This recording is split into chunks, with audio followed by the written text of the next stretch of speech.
तो दोस्तों स्वागत है आपका इग्नू वाला में। BHDC 131 हिंदी का कोर्स कोड है आपका। और अभी तक मैंने इसमें प्रीवियस सेट सारे करा दिए हैं और कुछ कॉन्सेप्ट्स में धीरे धीरे ले रहा हूँ। ठीक है, आज की जो क्लास होगी उसमें मैं आपको बताऊंगा क्या क्या हम पढ़ेंगे। आप पहले तो 3 क्वेश्चन पेपर को जाके देखिए, फिर अपने कमेंट में लिखिए कि मैं क्या करूँ। प्रीवियस ईयर के क्वेश्चन में से ही मैं कुछ क्वेश्चन उठा रहा हूँ। ठीक है, तो आप देखेंगे, बात करूँ इंपॉर्टेंट क्वेश्चन सीरीज आपकी चालू हो चुकी है, तो आप अगली बार से ये ना करें कौन से इंपॉर्टेंट है। लास्ट में जब हमें लगेगा कि हाँ पेपर का एक ही दिन है, फिर आपको मैक्सिमम 5 से 7 क्वेश्चन हम बता देंगे कि इनमें से आप प्रिपेयर कर लेना। ठीक, तो चलिए अब लीजिए आप कॉन्सेप्ट क्लास अपनी करते हैं शुरुआत। भक्ति काल की सामान्य विशेषताओं की चर्चा कीजिए। मैं आपसे बोल बोल के परेशान हो गया कि BHDC 132 अगर आपने देखा है तो आप उसे एक बार देख लीजिए, लेकिन आपके दिमाग में छप चुका है कि BHDC 132 और BHDC 131 अलग अलग है, दोनों ही कोर्स कोड हिंदी के। अब मुझे ये समझ में नहीं आ रहा कि आप एक ही चीज दो दो बार क्यों अलग अलग प्लेटफॉर्म पर अपना भी टाइम बर्बाद करते हो, हमारा भी। तुम्हारे कहने पे ही मैंने दोबारा बनाया, तुम्हें ये लगेगा ना कि हाँ सर अब तुमने ये बना दिया कि BHDC 31 में अलग हो जाएगा भक्ति काल। स्वतंत्रता का काल, स्वतंत्रता की जो आज़ादी का समय 1947 से रहेगा, चाहे भारत का अमेरिका में जाके पूछ लो, चाहे आप न्यूयॉर्क में, चाहे कनाडा में। ठीक है, तो BHDC 132 भक्ति काल की सामान्य विशेषताओं के बारे में चर्चा कीजिए। थोड़ा सा मैं तुम्हें बता दूं भक्ति काल, कुछ इसके पॉइंट बता रहा हूँ। आपका जो आपके गॉड होते हैं लाइक भगवान, कॉमन सेंस वाली चीजें उनसे रिलेटेड है। ठीक, संबंधित। ठीक, पहले तो आप ये लिखेंगे और फिर क्या लिखेंगे, इसके बारे में लिखेंगे जो लाइक इनको सपोर्ट करते थे। क्या करते थे? इनको सपोर्ट करने वाले राइटर थे या कवि थे, उनके नाम आप लिखेंगे। ठीक, कवि के या लाइक आपके जो भी कवि थे या लेखक थे उनके नाम आप लिखेंगे। और तीसरी बात कौन सी आती है आपकी विशेषताओं की, क्या क्या विशेषताएं थी, तो इस बारे में आपको मैं पढ़ाऊंगा इस स्लाइड में। ठीक, तो चलिए करते हैं शुरुआत आपकी क्लास की। क्वेश्चन आपने देख लिया भक्ति काल की विशेषताएं। अब आ जाइए यहाँ पर भक्ति काल की प्रवृत्ति विशेषताएं। अगर आपको क्लियर दिख रहा है तो आप एक बार चेक कर लेते थे क्लियर है या नहीं। जूम करिए सर जरा से।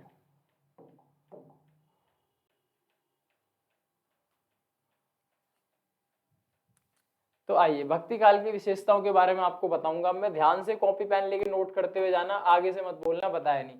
देखिए, भक्ति काल हिंदी साहित्य का सबसे महत्वपूर्ण काल है। पहला पॉइंट मिल गया आपको ये, आप इसे मत देखिए कितना सारा लिखा है, आप पॉइंट टू पॉइंट लिखिए, कॉपी पेन लेकर बैठो, पूरा का पूरा हम ही करवाते, थोड़ी मेहनत करो। पॉइंट नंबर 1 मिल गया, सबसे इंपॉर्टेंट काल कहा जाता है। यह साहित्य अपने पूर्ववर्ती तथा परिवर्ती साहित्य में सर्वथा भिन्न विशिष्ट साहित्य है। लाइक इस काल में जो साहित्य की रचना हुई, पूर्ववर्ती होता है पहले का, परवर्ती होता है बाद का। आपने मैथ में पढ़ा होगा सक्सेसर प्रीडिक्सेसर, आपने पढ़ा होगा। ठीक, तो पूर्ववर्ती परिवर्ती ये जो दो लिखे ना वर्ड, आपने मैथ्स वगैरह में थोड़ा सा भी पढ़ा हो आपने। पूर्व मतलब होता है पहले का, परिवर्ती होता है बाद का। साहित्य में सर्वथा भिन्न और विशिष्ट है। इससे पहले और बाद में जितने भी साहित्य बने, ये काल जो है सबसे विशिष्ट काल माना जाता है भक्ति काल। ठीक, 2 पॉइंट हो गए। साहित्य के इतिहास का वह काल जिसमें संत कवियों ने अपनी अमृतवाणी से जनमानस को सिंचित करके उनके ज्ञान का दीप जलाया और पंतोमुख समाज में अपनी दिव्य वाणी से नवीन चेतना जागृत की। लाइक संत मीन कौन होते हैं? आपके यहाँ आपने देखा होगा जो आप मंदिर वगैरह में जाते हो या आपके घर पे आटा वगैरह मांगने आते। देखिए, संत को मैं यूं नहीं कह रहा, कोई भी हो सकता है, किसी भी वेशभूषा में हो सकता है। तो पॉइंट नंबर 3 आपका कह रहा है इस काल के अंदर क्या था आपका, इस काल के अंदर साहित्य के इतिहास का सबसे महत्वपूर्ण काल मैंने आपको बता दिया था। ठीक, और संत कवियों में अमृतवाणी, जनमानस होता है जनता, नॉर्मल जो लोग थे उनके बीच क्या भगवान का प्रचार प्रसार किया। और आपको पता है आप अभी कितने भी मॉडर्न टाइम में जी लो, छोटी सी समस्या होने पर भी सबसे पहले किसे याद करते हो? माँ बाप को। जब घर पर कुछ आपत्ति आती है, लगता है इसे माँ बाप भी ठीक नहीं कर सकते, किसके पास? भगवान के पास। तो ये क्या है, दीप जलाया और उनके पंतोमुख मतलब जो गलत रास्ते पर जा रहे थे उनको रोका। मानवीय मूल्यों की स्थापना की। भक्ति काल के नाम में विख्यात हैं डॉक्टर श्याम सुंदर दास, इनका नाम आप याद रखना। डॉक्टर श्याम सुंदर दास जो है इस काल में काफी फेमस व्यक्ति रहे हैं।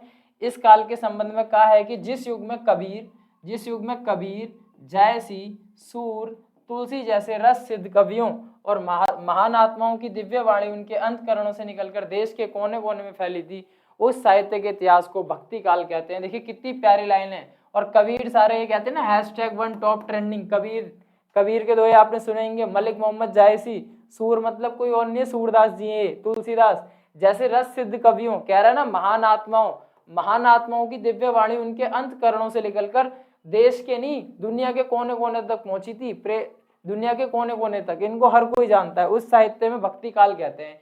निश्चय ही वह हिंदी साहित्य का स्वर्ण युग, इसे गोल्डन क्या कहते हैं, गोल्डन एरा भी से कहा जाता है। इस संदर्भ में हिंदी साहित्य भक्तिकालीन साहित्य की विशेषताओं का वर्णन अब आपके सामने में कर रहा हूं। एक बार दोबारा पढ़ लो, रिकैप्चुलेट करा रहा हूं क्या क्या पॉइंट है। हिंदी साहित्य का सबसे महत्वपूर्ण काल, पहला पॉइंट आपका हो गया क्लियर। यह साहित्य अपने आप में पूर्ववर्ती और परवर्ती, लाइक इससे पहले जितने भी साहित्य बने उनसे और इसके बाद जितने भी साहित्य बने उनसे दो चीज ही होती है। अब मैं कह रहा हूं मेरी क्लास से पहले आपने क्या देखा, मेरी क्लास के बाद में आप क्या देखोगे, अभी करंट में क्या है क्लास, तो यही है इस लाइन का मतलब। यह साहित्य अपने पूर्ववर्ती मतलब पहले परवर्ती साहित्य से सर्वथा भिन्न, उन सबसे यूनिकता, अपनी एक अलग ही पहचान थी। गोल्डन एरा बताइए हर चीज को कह देते हैं हम, नहीं कहते ना। तो देखिए सर्वथा भिन्न और विशिष्टता, साहित्य के इतिहास का वह काल जिसमें संत कवियों ने अपनी अमृतवाणी से जनमानस को सिंचित करके, अगर तुम्हें इतनी लाइन समझ में नहीं आ रही ये लिख लो, साहित्य का वह काल है जिसमें संत कवियों ने अपनी अमृतवाणी, अमृतवाणी मतलब अपनी भाषा से जो जनमानस थी, वहां की जनता थी, उनके बीच इतने लोकप्रिय हो गए कि आप मान के चलो इस काल के अंदर जो आपकी भक्ति काल था, लोगों की आस्था इतनी बढ़ गई भगवान के प्रति, किसी भी समस्या को होने पर वो किसी और की मदद न मांग करके ईश्वर की आस्था में विलीन हो जाते थे। ठीक, ये देखिए लिखा भी है, साहित्य का वह काल संत कवि ने अपनी अमृतवाणी से जनमानस को सिंचित करके उन्हें ज्ञान का दीप उनके अंदर जलाया और पंथानुग समाज में अपनी दिव्य वाणी नवीन चेतना जागृत करी। ठीक, जिस युग में आपके कबीर, जायसी, सूरदास, तुलसी जैसे रस सिद्ध कवियों को महान आत्माओं की दिव्य वाणी निकलकर क्या पहुंची, देश के कोने कोने तक पहुंची, देश के कोने कोने तक पहुंची या फैली थी, उस साहित्य को, इतिहास को भक्ति काल कहते हैं। और यही कारण है कि इसे स्वर्ण युग के नाम से भी जाना जाता है।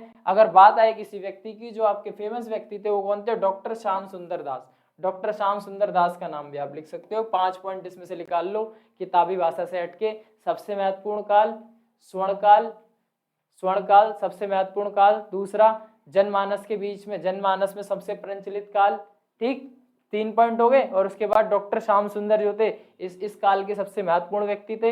अब आगे की लाइन तुम्हें बनानी है, ये लिख देना कबीर, जायसी, सूरदास और आपके जो तुलसीदास है इनके बारे में बता देना। ठीक, विशेषताएं चल रही है भक्ति काल की।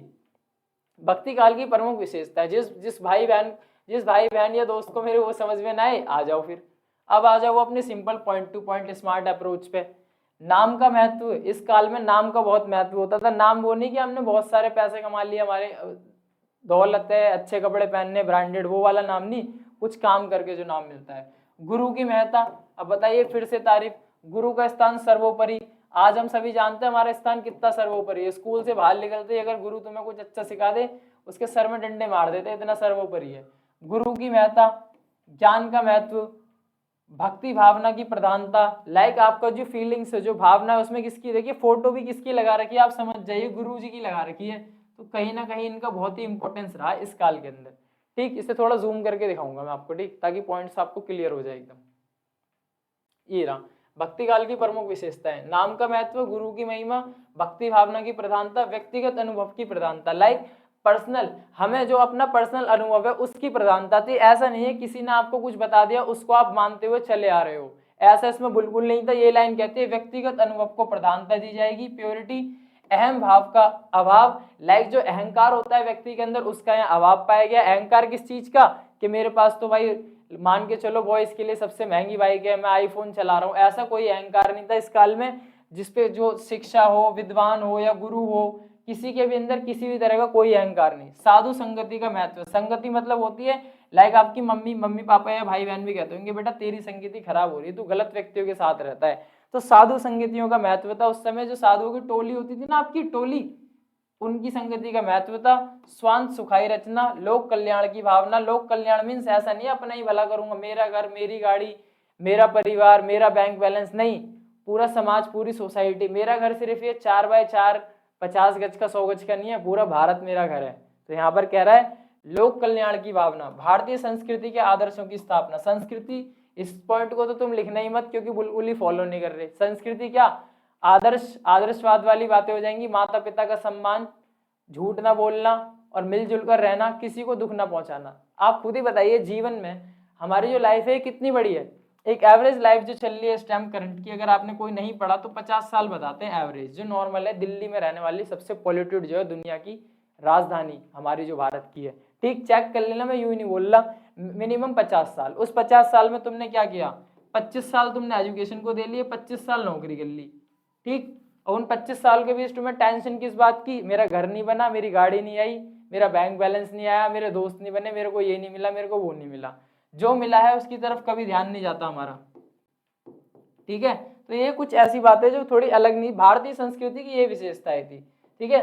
समन्वयनकारी साहित्य, सम्मोहक संगीतात्मकता, तो आप इसमें से मैक्सिमम 5 पॉइंट आप पेपर में लिख लेना, सारे के सारे आपको नहीं लिखना। भाषा की बात करें, अलंकारिक, रस और छंद, इसमें ये थी भक्ति काल की भाषा, ठीक। तो आप ये वाले पॉइंट लिख देना, आराम से आपको नंबर मिल जाएंगे प्रमुख विशेषताओं में। और इससे ऊपर जो 5 पॉइंट मैंने बताए थे आपको, वो जरूर लिख देना ध्यान से, ठीक, क्योंकि भक्ति काल पर निबंध आ सकता है। देखिए क्वेश्चन को तोड़ना मरोड़ना सीखिए। अगर आपसे क्या पूछ रहा है, आपसे पूछ रहा है निबंध, तो निबंध में आपको सबसे पहले क्या देना पड़ेगा, निबंध आपने बचपन से ही लिखे, क्या देना पड़ेगा, थोड़ा उसके बारे में इंट्रो दो। इंट्रो मीन्स थोड़ा उसके बारे में बताओ, क्या ऐसे थोड़े डायरेक्ट भक्ति काल लिखना चालू कर दिया। भक्ति काल होता क्या है, उसके अंदर उसकी विशेषताएं लिखो, उसकी विशेषताएं लिख के फिर उसके अंदर जो प्रमुख आपके कवि या लेखक थे उनके नाम लिखो, ठीक। और कालों से कैसा अलग था, और कालों से क्या क्या चीजें इसमें अलग थी, थोड़ा इसके अंदर डिफरेंस करके दिखाओ। ऐसे आपको निबंध लिखना है, यूं नहीं है कि आप लिखते जा रहे हो लिखते जा रहे हो, एक स्टेप बाय स्टेप चीज को फॉलो करो, ठीक। चलिए, हालांकि कुछ पॉइंट्स मैंने यहाँ पर खोले भी होंगे। ये देखिए, नाम का महत्व, मुझे पता है कुछ लोग, कुछ मेरे दोस्त ऐसे होंगे जो वहां से भी नहीं कर पाएंगे और उनकी समस्या होगी, सर आपने पॉइंट पॉइंट बता दिया, हमें समझ में नहीं आ रहा, तो अब आ जाएगा। लेकिन यहाँ मैंने कंडीशन है कि पॉइंट 5 ही लिए, क्योंकि वहां तो पूरे 10 थे। नाम का महत्व, कीर्तन भजन आदि के रूप में भगवान का गुण सभी शाखाओं कवियों में पाया जाता था। सभी कवियों में अपने इष्ट देव के नाम स्मारक किया। लाइक नाम का महत्व मैंने क्या बताया, नाम वो नहीं कि सोरस से कमाया जाए, व्यक्ति कुछ ऐसे काम करे, अच्छे अच्छे काम करे, जब उसका नाम हो। सभी व्यक्ति के अपने अलग अलग भगवान यहाँ पर हो सकते हैं। गोस्वामी तुलसीदास का तो नाम तो राम में सबसे बड़ा मानते हैं। तुलसीदास जी कहते हैं, मोर मत बड़ नाम दूहू, जो ही किए जग नित बल बूते। इसका मतलब आपको नहीं लिखना, नए वाली भाषा लिखनी, ठीक। नाम का महत्व ये था। गुरु की महत्ता, इस काल में गुरु का महत्व ईश्वर के समान था। अब आपको पता है अब किसके समान है, अब दुश्मन के समान है। उससे बढ़कर बताया गया, कबीर गुरु को ईश्वर में सबसे बड़ा बताते हैं। गुरु गोविंद दोहू खड़े काके लागू पाए, बलिहारी गुरु अपने गोविंद दियो बताए, ठीक। ये वाला आपने सुना भी होगा फोन वगैरह में। गुरु की तुलना इसमें ईश्वर से की गई है। हालांकि आज का यूथ इतनी बुरी तरीके से भटक चुका है, मैं यूं नहीं कह रहा, हम इंसान हैं, क्या हम भगवान का रूप नहीं।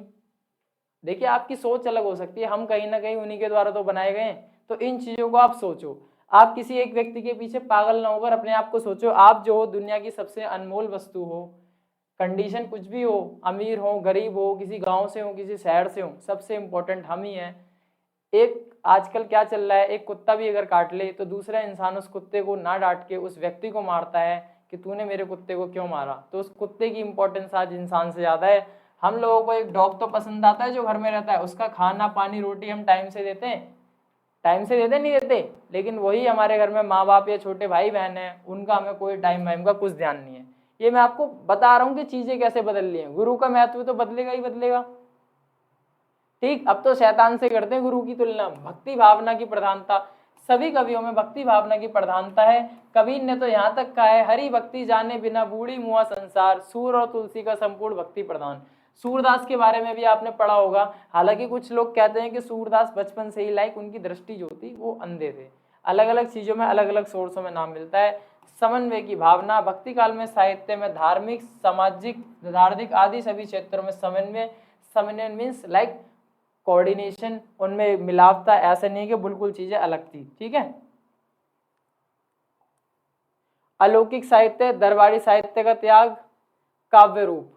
काव्य रूप की बात है, इस काल में क्या था आपका काव्य रूप। इस काल में कृष्ण मार्गी तथा ज्ञान मार्गी कवियों ने मुक्त काव्य की रचना की है।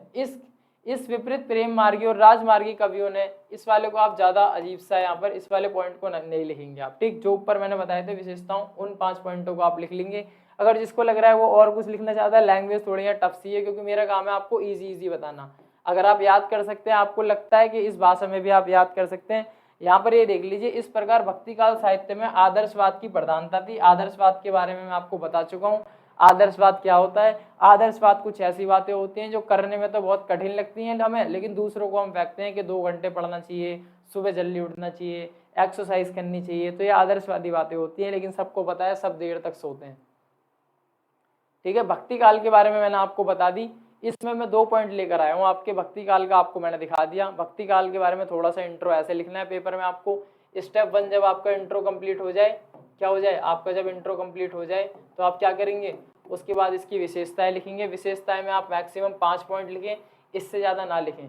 अगर आप इससे ज़्यादा लिखने की कोशिश करेंगे आपका पूरा पेपर खत्म हो सकता है। भक्ति काल अपने आप में बहुत बड़ा है। यहाँ पर 14 पॉइंट मैंने बताए, इन 14 में से आपको कोई भी 5, ये देखिए आपकी अकॉर्डिंग, मान के चलिए मेरी अकॉर्डिंग में बताऊं तो गुरु की महत्ता वाला लूंगा मैं, ठीक है, अहं का भाव लूंगा मैं, भारतीय संस्कृति लूंगा मैं, और अलंकारिक रस लूंगा, और भक्ति काल की भाषा। मैं 5 पॉइंट ये लूंगा। अब आप अपने अकॉर्डिंग इनमें से कोई भी 5 पॉइंट लीजिए, कोई भी 5 पॉइंट आप ले और अपने पेपर के अनुसार उसे तैयार कर ले। पॉइंट का मतलब यह है, एक पॉइंट लिख लिया तो उसका मतलब यह है तुम्हें इसके बारे में पूरा पता है कि इस पॉइंट के अंदर क्या क्या बातें मैं लिखूंगा।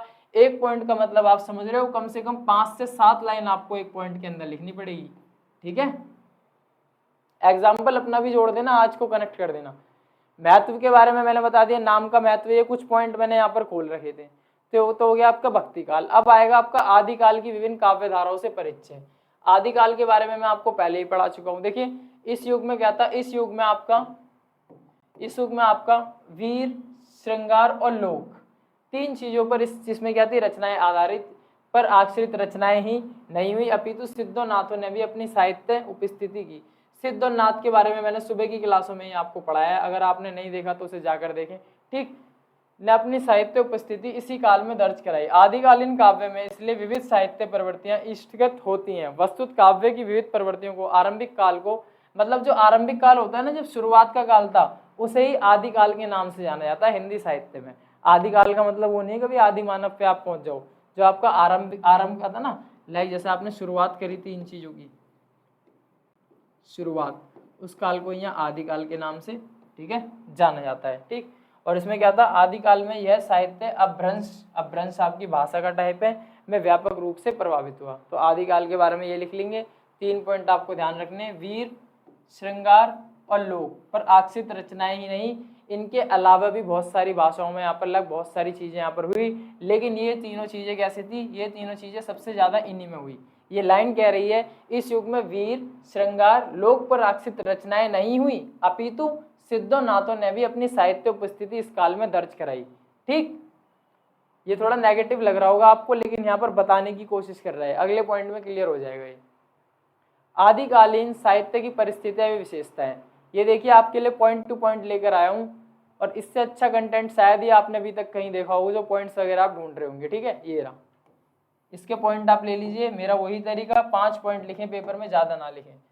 ऐतिहासिकता का महत्व, ऐतिहासिकता का महत्व आपको पता है, किसी भी चीज की हिस्ट्री आपके लिए जानना बहुत ही जरूरी होता है। उससे क्या पता लगता है, उसकी ऑथेंटिसिटी पता लगती है, जिस व्यक्ति से आप बात कर रहे हो कैसा है, किस परिवेश से आता है, कहाँ से आता है। तो आदिकाल की बात जब आती है तो आपको ऐतिहासिकता का महत्व पता होना चाहिए।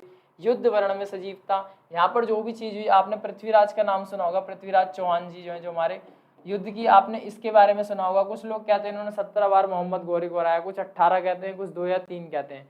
तो युद्ध वर्ण में, इस काल के अंदर युद्ध वर्ण में सजीवता मिली, संकुचित राष्ट्रीयता मिली। संकुचित मतलब होता है छोटे लेवल पर, जो देश प्रेम का भाव था वो यहाँ पर कम पाया गया, संकुचित। आश्रयदाताओं की प्रशंसा, आश्रयदाता कौन होते हैं, इस समय मान के चलिए जो व्यक्ति केवल पढ़ाई कर रहा है, ठीक है, और कोई काम वगैरह नहीं करता, उसके माँ बाप उसके लिए आश्रयदाता है, क्योंकि वो उसकी जीविका चला रहे हैं, वो उसका क्या कर रहे हैं, वो उसका पालन पोषण यहाँ पर कर रहे हैं। आश्रयदाताओं का महत्व था। आश्रयदाता इस समय कौन होते थे, आपके राजा महाराजा इस समय क्या होते थे, आपके आश्रयदाता। ज्यादातर कवि वगैरह जो थे इस काल के अंदर राजा महाराजाओं के महल में रहते थे। ठीक, आएगा पॉइंट में। प्रामाणिकता में संदेह, इस काल में जो भी बातें बताई गई हैं, जैसे मैंने अभी भी आपको बताया, बातें बताई उनमें डाउट। एग्जाम्पल मैंने पृथ्वीराज जी का लिया है, हालांकि देखो मेरे को तो भरोसा है ये 17 बार क्या 100 बार भी हरा सकते हैं, लेकिन इस काल में डाउट बताया गया है पृथ्वीराज जी के बारे में नहीं, जितनी भी चीजें हुई थी उनके बारे में इसमें संदेह बताया गया। पूरी तरीके से चीजें यहाँ पर नहीं मिलती। कल्पना की प्रचुरता, लाइक कल्पना होता है ना, कल्पना करना, दुनिया में कोई किसी को ना मारे, कभी चोरी ना हो, सब एक दूसरे का सम्मान करें, इमेजिनेशन। वीर और श्रृंगार रस की प्रधानता, इसको आप इंपॉर्टेंट लगा लेंगे, आपका वीर और श्रृंगार। अब वीर की तो सिंपल सी बात है, मैंने अभी भी क्या बताया, राजा महाराजाओं से रिलेटेड थे। राजा महाराजा कैसे होते थे, आपके वीर ही तो होते थे, तो वीर की थी। और श्रृंगार रस क्या होता था, श्रृंगार ये आ जाता है जब इन राजा महाराजाओं की शादी वगैरह होती थी ना, शादी वगैरह, तो थोड़ा प्रेम वगैरह ये सब चीजें, जब श्रृंगार रस, दो ही रस इसमें चलते थे, वीर और श्रृंगार। डिंगल पिंगल, इसके बारे में मैंने बताया आपको, BHDC 132 की क्लास में आपके काफी सारे पॉइंट मैच हो जाएंगे। अगर आपको थोड़ी सी और अच्छी तैयारी करनी है, आप उसे जरूर देखें। अलंकारों का स्वाभाविक समावेश, विभिन्न छंदों का प्रयोग, इसमें से कोई भी 5 पॉइंट आप लिख देना। आदिकाल के बारे में, उनकी विशेषताओं के बारे में एकदम आसान रहेंगे। युद्ध वर्ण लिख देना, संकुचित राष्ट्रीयता लिख देना। और अलंकार की बात क्या आई थी आपकी, एक तो वीर रस की बात आई थी और एक श्रृंगार रस की बात आई थी। वीर रस मैंने क्यों बताया, क्योंकि इस काल में राजा महाराजाओं का काल था, ज्यादातर जो कवि वगैरह थे कहाँ रहते थे, राजा महाराजाओं के महलों में, तो आपको राजा महाराजा तो हमारे वीर ही थे। और श्रृंगार मैंने क्या बताया, जैसे उनकी आपको पता है एक एक राजा उस समय कई रानियों से शादियां वगैरह कर लेते थे, हालांकि हमारे में बहुत कम पाया गया है, इसी कारण श्रृंगार रस भी इस काल में आता है आपका, ठीक। और प्रामाणिकता का अभाव, जो भी चीज बताई गई इसमें डाउट है, इस काल के अंदर पूरा का पूरा एविडेंस नहीं मिलता। अब आ जाइए, जो उनसे भी नहीं समझ सकता कि नहीं मेरे को तो बिल्कुल समझ में नहीं आ रहा, अब वो एज इट इज अपना कॉपी पेन ले और यहाँ पर देखता रहे, जो पॉइंट मैं आपको बता रहा हूँ पूरी सुविधा यहाँ पर है।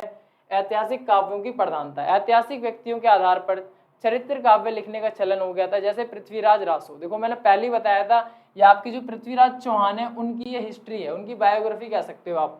परमाल रासो है ना, कीर्ति लता आदि। यद्यपि इसी में तो पता लगता है पृथ्वीराज चौहान ने मोहम्मद गौरी को कितनी बार आया, 17 बार या 18 बार, ठीक। हालांकि कुछ बुक्स कहती हैं 2 या 3 ही बार लड़ाई हुई। लौकिक रस की रचनाएं, लौकिक रस में सजी सबरी रचनाएं लिखने की बात थी, प्रवृत्ति, जैसे संदेह रासक, विद्यापति पदावली, रुक्षुर और उपदेशात्मक, बौद्ध जैन सिद्ध नाथ साहित्य में उपदेशात्मक की प्रवृत्ति, इनके साहित्य में रुक्षता थी। हठ योग के प्रचार वाली, उच्च कोटि का धार्मिक साहित्य, बहुत सी धार्मिक रचनाओं में उच्च कोटि के साहित्य के दर्शन होते थे, ठीक, जैसे परमात्मा प्रकाश, भविष्यगत, ठीक, फुटकर साहित्य, ये उसी के पॉइंट्स हैं जो मैंने अभी आपको पढ़ाई थी। और इसके कुछ पॉइंट्स हैं जो मैंने आपको अभी बताए, ये देखिए,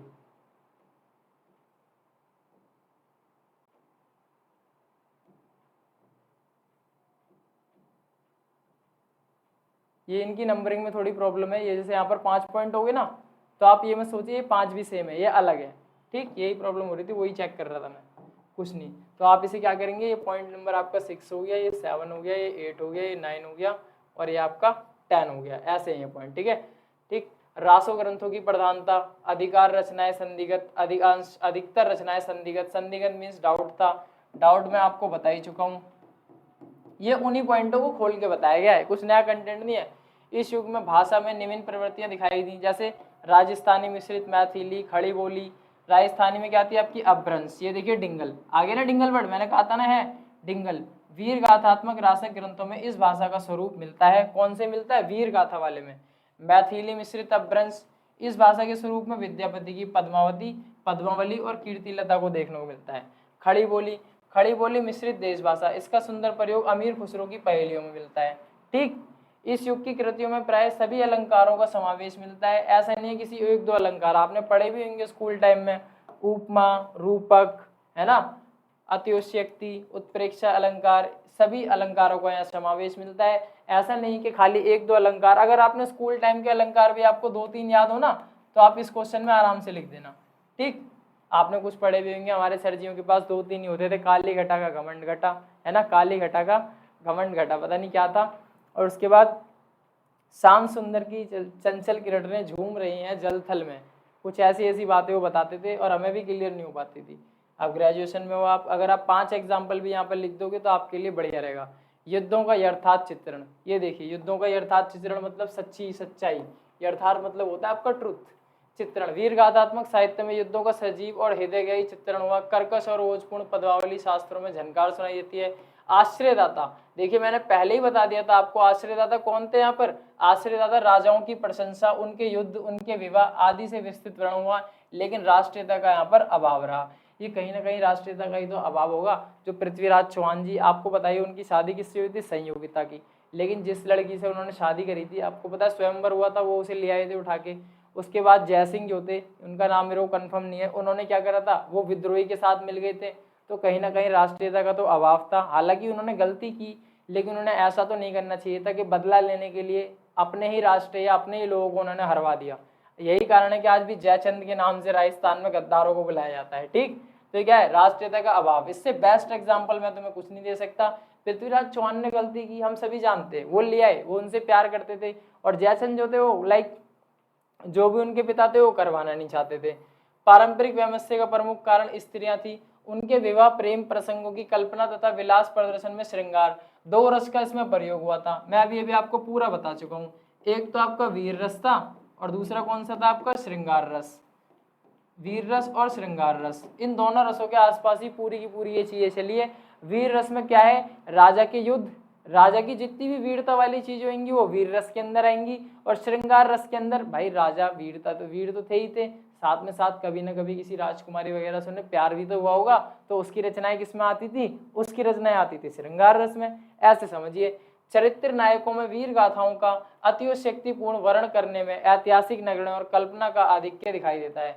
ये कह रहा है ऐतिहासिकता का नगण्य, नगण्य मतलब नाम मात्र या ना के बराबर, नाम मात्र या ना के बराबर, नगण्य मतलब होता है बहुत ही कम। और क्या कह रहा है, देखो कल्पना का आधिक्य दिखाई देता है। कल्पना मतलब जो भी चीजें वहां पर देखिए इमेजिनेशन बेस दिख रही है, इन्हें भरोसा नहीं है इस काल के ऊपर, इतना चीजों के बारे में विस्तार पूर्वक वर्ण होने की वजह से वर्णात्मकता का आधिक्य है। ठीक, आगे आ जाइए। ठीक है, अब जो इसका लास्ट वाले जो 2 पॉइंट बचते हैं इसके बारे में आपको बताता हूँ। दोहा, दोहा, तोटक, तोमर, गाथा, रोम छप्पर आदि छंदों का यहाँ पर प्रयोग हुआ। इस योग में 3 रस का प्रयोग हुआ। वीर रस हालांकि 2 ही इंपॉर्टेंट है, श्रृंगार रस और तीसरा चारक काव्य तथा विद्या। देखिए यहाँ पर लिखा तो क्या है इन्होंने 3, वीर, श्रृंगार और चारण काव्य तथा विद्यापति की पद्मावली और कीर्तिलता का शांत रस।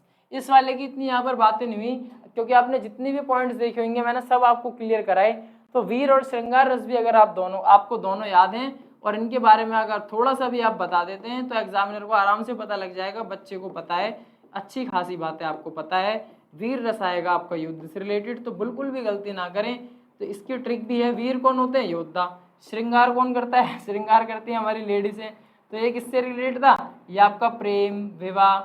इससे अच्छी ट्रिक बताइए, आपको बता सकता है?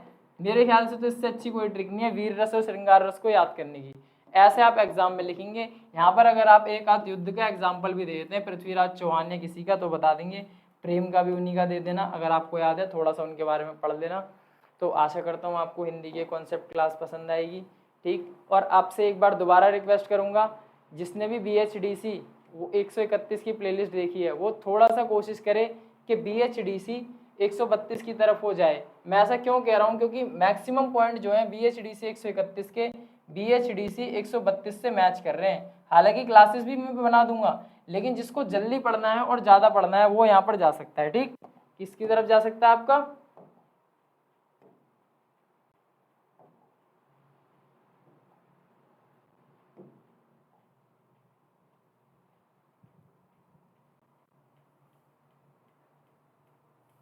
BHDC 132 की तरफ। तो आशा करता हूँ आपको क्लास पसंद आई होगी। चैनल से इसी तरीके से जुड़े रहें। धन्यवाद।